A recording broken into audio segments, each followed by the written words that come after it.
Hi, I'm Ben Wojdyla, and this is Saturday Mechanic. Today is part 1 of 3 on how to pick out and install your own automotive lift. Up until now, we've been filming out of my boss's very nice garage, but we got kicked out. So we had to move into a new space. So we got this very nice wide garage. We painted the walls and the floor, got some new tools, and that's all great, but we're missing one big thing, a lift. So what we're gonna do is go shopping. We're gonna go get ourselves a new lift, size it for our needs, and install it, which is pretty exciting, but it's kind of a big job. The first thing that we're gonna do though, before we even go to the internet for research, is assess the space. So we've gotta assess for height, width, concrete quality, and electrical power. With that, we're gonna get started.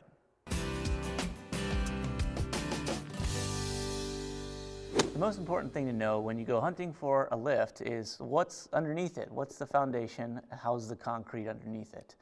Most lifts require a minimum of 4 inches of concrete that's well cured, so it's been sitting a long time. We recommend something closer to 6 inches or 8.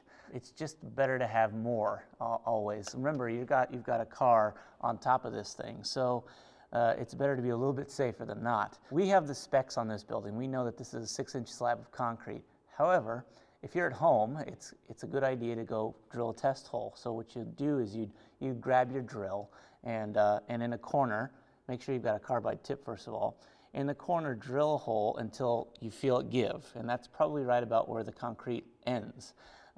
Grab a screwdriver or something and stick it down in the hole and see where you catch an edge. That'll be the line on which your concrete ends. So that should be 4 to 6 inches. If it's not 4 or 6 inches, you have the option of buying a different kind of lift or cutting out the piece and pouring a deeper slab. So since we know that this slab is 6 inches and it's been sitting forever, so it's properly cured, we know that our concrete foundation is good. With that in place, we can move on to the physical dimensions that the lift will live in. So the width and the height, and maybe even a little bit of the depth, so that we know that we can pull a car in and out and it'll fit. So we're gonna go measure. A big part of picking a lift is finding one that fits in your space. Lots of garages don't have really high ceilings, so you have to measure first to make sure that what you're buying will actually fit. And you have to remember that when you're putting it together, you have to stand it up, so there's a little bit of extra give in there. It's always a little bit of a balance on what you want, which is the biggest possible lift, and what you can afford and what fits. So we have the luxury in this space of having approximately a 12-foot ceiling. So we're gonna get a big lift to fit in there. I'm just gonna measure real quick, and since this is a truss system, I can just hook it right onto the ceiling, truss, and drag it all the way down to the ground. We are at 11 feet 9 inches. Now, that means that we would normally be limited to that 11 feet 9 inches. But since it's trusses, we have space in between that we can move back and forth and gain about another foot. Which is really convenient, and that means we can go all the way up to a 12-foot lift. So with that in mind, next thing you want to do is measure the width. We don't have to do that here since we have lots of space. Measure the width and the installation width also. So some have pads that extend beyond the actual lift, so you'll need extra room, maybe about an extra foot or 2 sometimes, just for safety.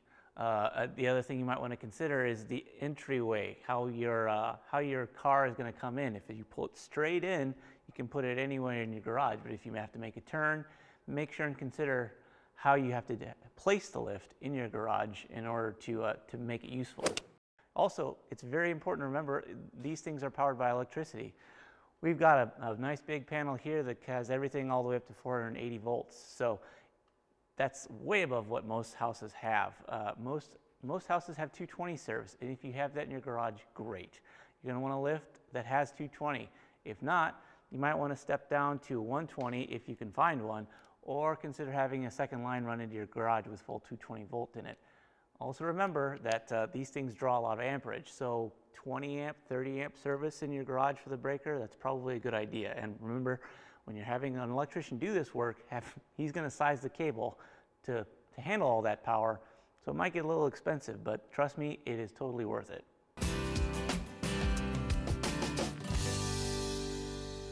So as with all things research related these days, the first place you want to go is the internet. When you go hunting for a supplier, get one that you're very comfortable with. Don't look for a piece of equipment first. Look for your supplier and make sure that they're reputable. They offer good equipment that is tested. If you're so inclined, the American Lift Association validates all the lifts and sets standards, and you can buy one of those too that's fully vetted.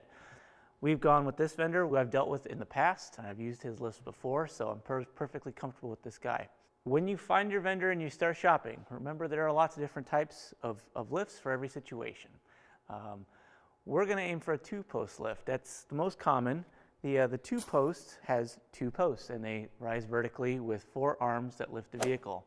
They afford you a little bit better space management in your shop. They take up less room. They're a good choice for most shops, and that's what we're going to go with. But let's say you've got a little bit thinner concrete, or you might want to store 2 vehicles in the space of 1 lift. That's when you'd go with a 4-post lift or even a scissor lift.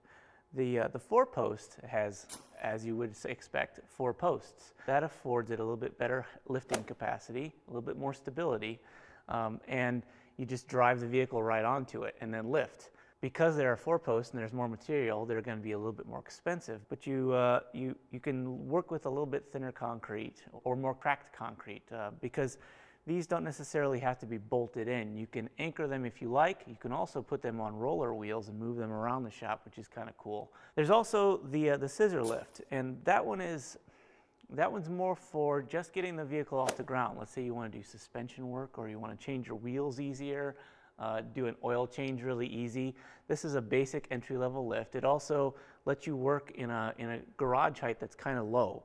Sometimes a scissor lift only lifts the vehicle up 2 or 3 feet, but that's more than enough to get under it very easily. It's easier than jack stands, certainly. You can also buy accessories for these lifts, and there's one really neat one for the 4-post lift that combines the best of the drive-on capability and the storage function of a 4-post lift with the full service capability of a 2-post. It's a contraption that you put on the top deck, and it can lift up the vehicle just like a 2-post. So you get a little bit of both worlds. It's going to, of course, be much more expensive to do that, but if you want to store a car under another car and be able to service vehicles with one machine, that's probably a good option. But like I said before, we're going to go with a 2-post. Now, if we go through, there are actually 2 different kinds of 2-post lifts.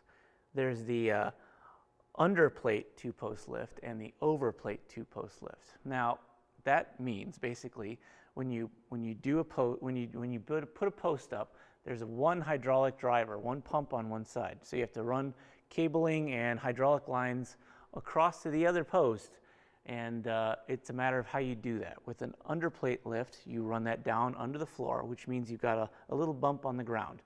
But the advantage of that is that the columns are lower. So if you've got a low ceiling height in your garage, this is probably what you want to go after. But if you've got a high ceiling height, the overplate lift is a good one too. It's just a matter of what's kind of preference at that point. So you can get lifts in various capacities.